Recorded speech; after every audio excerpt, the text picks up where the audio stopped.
Ayol kishi hovlisini supurayotgan paytda begona maska kiygan va kuryerlik sumkasini taqib olgan erkak kishi yaqinlashishni boshlaydi. Ayol erkak kishidan xavfsirab ichkariga kirib, panjarali eshikni darhol yopadi. Erkak kishi panjaradan qo'lini tiqib eshikni ochadi va ayolning ketidan yugurib ketadi. Videoda ko'rib turganingizdek, jinoyatchi bir o'zi emas, sherigi bilan edi. Afsuski, ayol kishining keyingi taqdiri noma'lum bo'lib qolmoqda.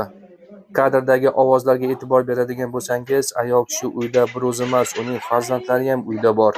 Himoya uchun panjarali eshiklarni o'rnatish xavfsizlikni unchalik ta'minlamaydi.